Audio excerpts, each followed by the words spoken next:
This recipe is for my easy whole wheat sandwich bread with no additives needed. The full principal recipe will be in the description box down below.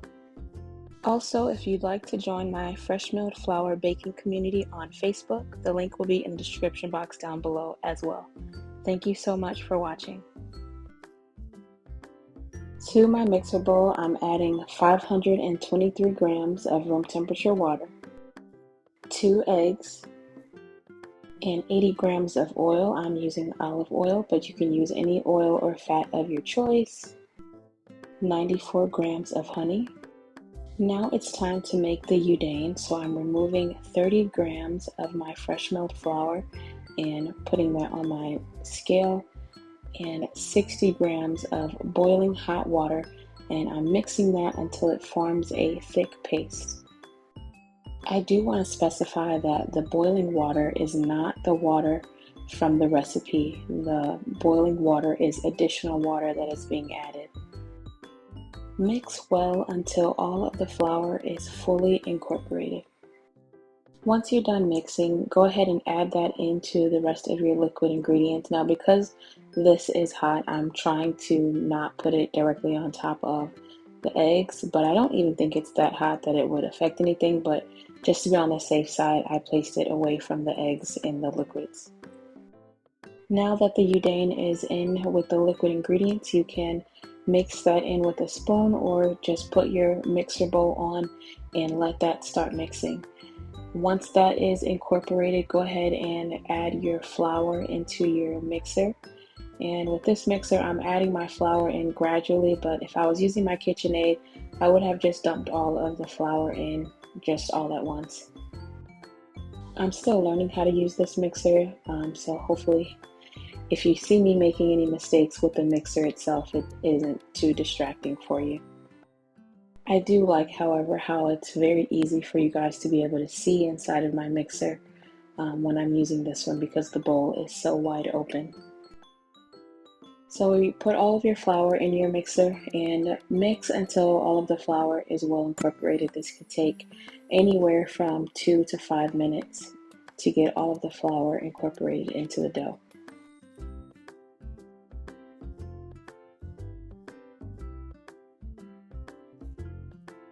Once all of your flour is well incorporated, take a damp cloth or a lid and cover your mixer and allow it to rest for at least 20 minutes.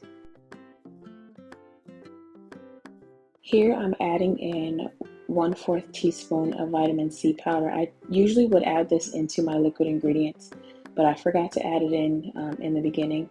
So I just went ahead and added it in, and then you're also going to add in your yeast and your salt. 19 grams of salt and 22 grams of instant yeast. Now it's time to allow the dough to knead. This could take anywhere from 8 up to 25 minutes depending on what kind of a mixer you're using.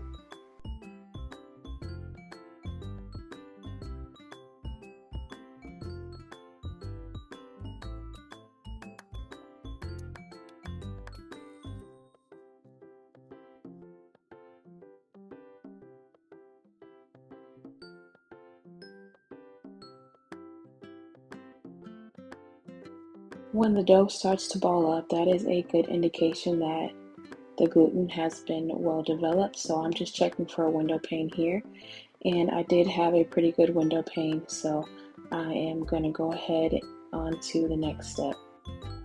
So from here you can just leave your dough in the mixer and cover the dough so that it can rise, but I do like to take mine out and form it into a nice neat ball and also oil the inside of my bowl lightly so that the dough has an easier time coming out after it's done rising.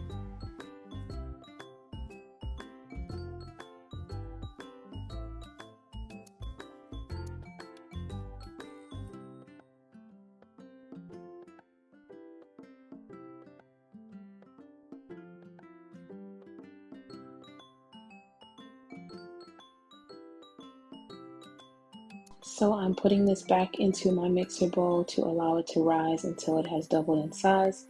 And for me, this usually takes about 25 to 30 minutes. Now that my dough is done rising, I'm going to weigh out the total dough amount and divide my dough. I take the whole mixer bowl and put it on the scale, and then I zero out everything, and then I take the dough out of the mixer and put the bowl back on the mixer, and then the number will show a negative number, and that will let me know how much my dough weighs. And once I have the total dough amount, I just divide that by 2 so that I know how much each loaf should be. You can just eyeball it, but I like to weigh it out so that they can both cook evenly.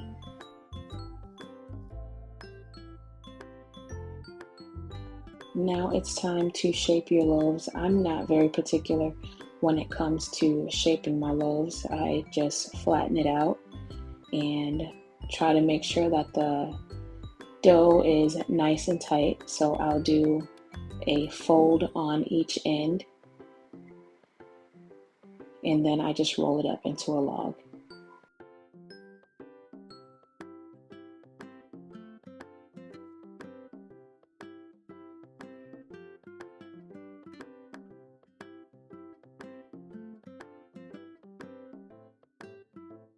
And I'm placing my dough in lightly oiled 9x4 Pullman loaf pans.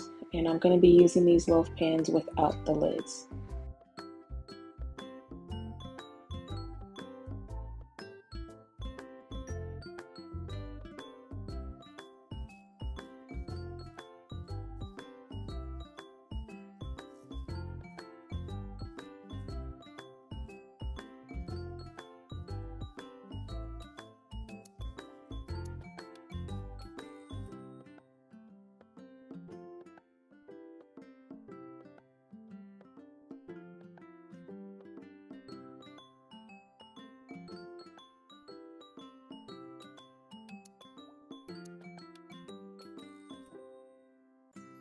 Now that our dough is in our loaf pans, we are going to cover them. I like to cover my dough with shower caps, and we're going to allow them to rise until they're about a half an inch over the pan. That may vary depending on your pan size, but allow them to rise until they're at least doubled in size. After they've doubled in size, bake at 350 for 35 to 40 minutes or until the internal temperature reaches 190 to 200 degrees Fahrenheit.